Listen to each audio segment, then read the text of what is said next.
Voilà, notre invité ce soir, donc Jacques Attali, l'économiste, le président de Planète Finance et qui préside également la Commission pour la libération de la croissance française. Merci d'être sur le plateau de BFM TV. Lorsque Nicolas Sarkozy demande que la France assume sans complexe son héritage chrétien, qu'il vante aussi les identités diverses de la France, il a évoqué aussi les racines juives, il a aussi évoqué la trace de l'islam dans le patrimoine français. Mais est-ce que c'est le sujet de préoccupation des Français aujourd'hui? Est-ce que c'est utile? Moi, je crois que ce n'est pas inutile de parler de l'identité française, à condition de ne pas parler de l'héritage chrétien de la France, mais de l'héritage divers de la France. La France, comme vous l'avez rappelé, a beaucoup d'héritages. Elle n'est pas spécialement chrétienne, elle est aussi musulmane. Dans certaines régions de France, l'islam était présent avant la chrétienté, le judaïsme était présent partout, bien avant que la chrétienté soit là. Puis il y a l'héritage celte, romain, etc. Il y en a beaucoup qui vous diraient, mais attendez, c'est d'abord l'héritage chrétien aujourd'hui. Non. Il est majoritaire, largement, bien sûr. Un héritage, ça ne peut pas être majoritaire. Un héritage, c'est une trace historique. Il y a eu des traces historiques successives. Encore une fois, dans certaines régions de France, l'islam est là avant la chrétienté. Partout en France, le judaïsme est là avant la chrétienté. Les religions romaines, celtes, etc. sont là avant la chrétienté. Puis est venue la chrétienté, puis est venue différentes formes de philosophie. Donc c'est une des couches des multiples héritages. Qu'est-ce qu'il fait alors le président lorsqu'il retourne sur ces lieux? Il a prévu un tour de France, un peu des lieux de mémoire. Il y a un double malentendu. Quand il insiste sur la dimension chrétienne, c'est pour opposer aux autres héritages. Bon, alors il se rattrape en parlant des autres, mais en réalité, le message qu'il veut faire passer, c'est l'héritage chrétien, ce qui est assez inexact. Alors, soit il se rétablit en disant tous les héritages, et là c'est très bien, c'est une façon de jouer son rôle de président de la République, c'est-à-dire de rassembler toutes les sources de la France. Il divise là, à votre avis? S'il reste ambigu en mettant l'accent uniquement sur l'héritage chrétien et pas sur l'héritage laïque, sur les droits de l'homme, les Lumières, on a aussi l'héritage des Lumières qui était anti-chrétien, qui est un grand héritage anti-religion en général, qui est un grand héritage de la France moderne. Tant qu'il insiste que sur une des dimensions religieuses et sur une des sous-dimensions du religieux, qui est le religieux chrétien, il divise. Le débat sur l'islam qui sera lancé début avril à l'UMP par Jean-François Copé et qui est un peu discuté par François Fillon, par Alain Juppé, est-ce qu'il est utile à votre avis? Moi je pense qu'il faut faire en sorte que toutes les religions de France aient les moyens de se conformer aux lois existantes sur la laïcité. C'est tout. On n'a pas besoin de la nouvelle. S'il y a des gens qui prient dans les rues, c'est parce qu'il n'y a pas de lieu de prière pour eux. C'est tout. Mais donc il faut que l'État paye pour construire de nouvelles mosquées aujourd'hui? Il faut que l'État fasse ce qu'il a à faire. Il faut aussi qu'apparaisse une classe moyenne et une bourgeoisie musulmane qui fait ce qu'ont fait les bourgeoisies et les classes moyennes chrétiennes et juives pour leur propre lieu de culte. Il faut évidemment faire en sorte qu'on ne puisse pas faire des sermons en autre chose que la langue française. On peut évidemment prier dans une autre langue. On a prié longtemps en latin en France. Pas de raison de ne pas pouvoir prier en arabe ou en hébreu dans les synagogues ou dans les lieux de culte, mais on ne doit pas pouvoir faire de sermons dans une autre langue que la langue nationale. Voilà, donc les sermons en français, mais que l'État participe à cette intégration des musulmans dans l'identité française d'aujourd'hui. Ils doivent être traités comme les autres religions, ni plus ni moins. Est-ce que Marine Le Pen vous fait peur aujourd'hui? Vous pensez qu'elle est en train de dicter l'agenda de la politique française? Oui, elle est certainement en train de représenter une sorte de statut du commandeur, beaucoup plus présentable que son père, qui renvoie à une identité profonde d'une partie de la France. Oui, elle est certainement une menace pour tous ceux qui pensent à des petits jeux politiciens et se diviseraient. On parle aujourd'hui d'un Marine-Martine au second tour, mais on peut avoir toutes les configurations. Marine Le Pen, Martine Aubry, ça voudrait dire que Nicolas Sarkozy serait éliminé dès le premier tour. C'est certainement quelque chose qui peut craindre, oui. Et qui est dans son esprit. Oui, c'est certainement quelque chose qui peut craindre. Maintenant, est-ce que c'est en prenant les pantoufles de celui qu'on veut chasser de la maison qu'on arrive à ses fins? J'en suis pas sûr. La situation dans les pays arabes, évidemment, en révolution, ça bouge beaucoup. En même temps, en Libye, le colonel Kadhafi n'a pas l'air de lâcher prise.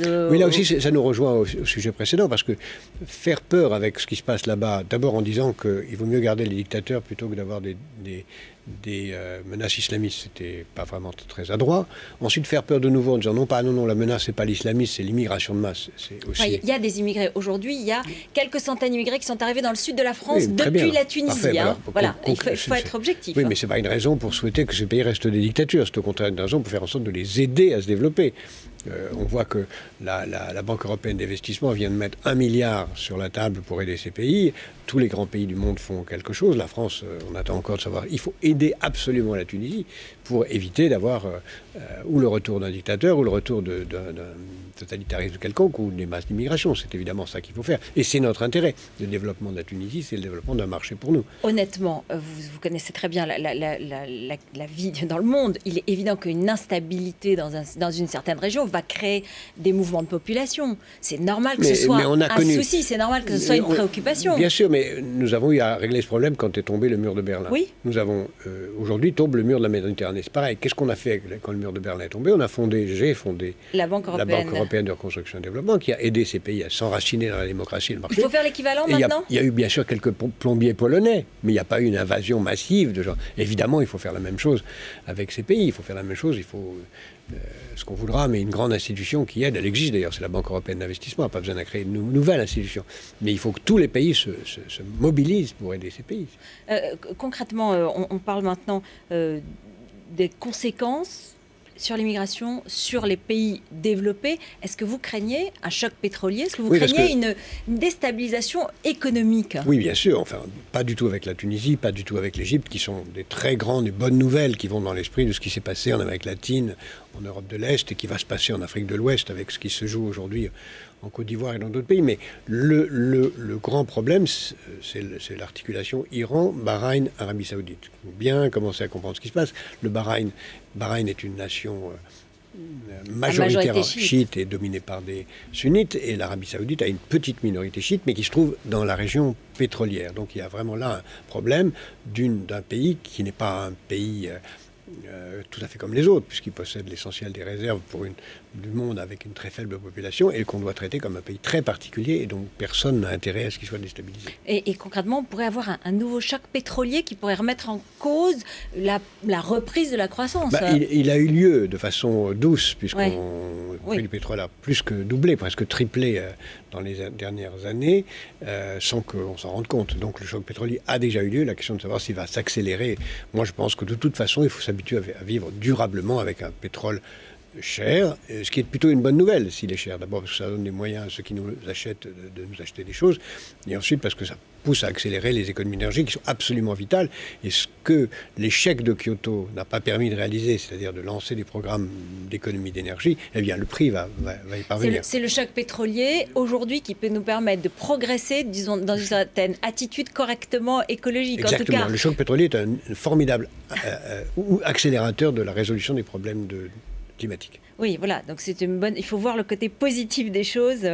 Un mot encore sur l'économie française à présent. Le gouvernement François Fillon a annoncé la réforme de la fiscalité, la fin du bouclier fiscal, la révision de l'impôt solidarité fortune. Et François Baroin parle ce soir d'un nouvel impôt sur le revenu de la fortune qui se substituerait à l'ISF et qui serait un impôt sur la richesse liée au patrimoine, la richesse tirée du patrimoine. On taxerait l'enrichissement et pas la richesse. Est-ce que c'est la bonne manière de résoudre... D'abord, il faut bien voir la question fondamentale en France aujourd'hui, c'est deux choses. C'est d'avoir un impôt juste, mais c'est aussi est-ce qu'on paie assez d'impôts. Nous avons trop de dettes, donc il faut évidemment réduire les déficits. Donc il faut qu'on paye beaucoup plus d'impôts. Ou qu'on réduise beaucoup les dépenses. Mais là, on parle que de substituer un impôt à un autre. C'est un problème très intéressant, mais ce n'est pas le principal problème. Le principal problème, c'est de réduire l'écart entre les recettes et les dépenses. Ça, personne n'en parle. Personne n'ose réduire les dépenses parce que c'est impopulaire, et personne n'ose augmenter les impôts parce que c'est aussi impopulaire. Donc on parle de substituer un impôt à un autre, ce qui est un débat intéressant, mais secondaire. Mais restons à ce débat secondaire. Bien sûr, il est urgent aujourd'hui de créer des impôts qui soient concentrés sur les richesses non créatives de richesses nouvelles. Des richesses immobiles comme l'immobilier, taxer les plus-values immobilières, c'est très bien. C'est tout à fait et certainement juste. Taxer tout ce qui est immobilier, c'est très bien. Faire bouger le capital, c'est très bien.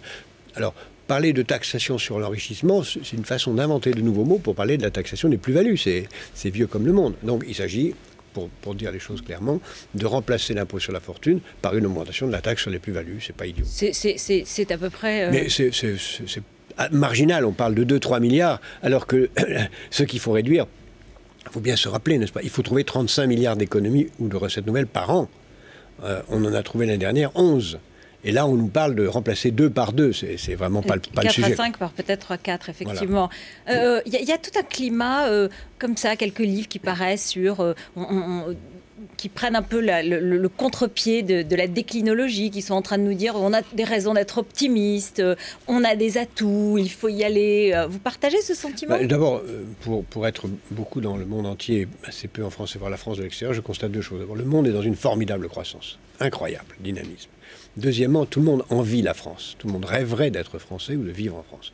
Mais nous sommes lents, nous nous protégeons, ce qui n'est pas plus bête, puisqu'on a un cadre de vie que tout le monde envie. Mais malgré tout, nous allons être emportés par cette vague de croissance, et nous allons profiter de cette vague de croissance, mais moins que les autres, et nous avons en fait un extraordinaire potentiel, plus que celui que nous utilisons. On a beaucoup d'outils qu'on pourrait valoriser. La France pourrait être une très grande puissance demain.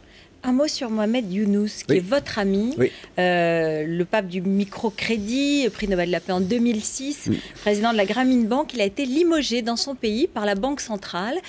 Pour vous, c'est un complot? Il a porté plainte devant la justice, ou est-ce que c'est une affaire qui est... Mohamed Younous est un grand personnage. C'est avec lui que j'ai fondé Planète Finance, qui est maintenant la plus grande institution de microfinance dans le monde, que je préside et dont il préside avec Abdou Diouf le comité d'honneur. Ce qui lui arrive est une cabale politique. En réalité, d'après ce que je crois comprendre, la seule chose qu'on lui reproche, c'est d'avoir continué à diriger Grameen, alors que les statuts ne lui permettaient de le diriger que pendant 9 ans et qu'on a oublié de modifier les statuts et qu'il le dirige depuis 20 ans. C'est un détail administratif en quelque sorte, mais c'est une cabale politique contre lui, c'est tout. Est-ce que ça veut dire aussi que le microcrédit perd un peu de son crédit, j'allais dire, un peu de son importance? C'est une bataille politique à l'intérieur d'un pays difficile où il a tenté de servir d'arbitre en proposant ses bons offices pour être président de la République. Entre deux femmes, deux veuves de président, vous imaginez, cet homme très doux, très modeste, qui gagne moins de 300 € par mois depuis 20 ans et qui s'est proposé ses bons offices entre deux monstres de la politique qui sont ces deux veuves. Il n'a pas résisté. Il n'a pas résisté et il est maintenant menacé, mais ça n'a pas rapport. Son aura, sa crédibilité et celle du microcrédit ne sont pas en cause. Merci Jacques Attali d'être venu sur le plateau de BFM TV. Le journal, c'est tout de suite avec Mathieu Coache. Et puis nous continuons à parler de fiscalité après notre feuilleton politique avec deux économistes, Philippe Chalmin et Bernard Maris. À tout de suite.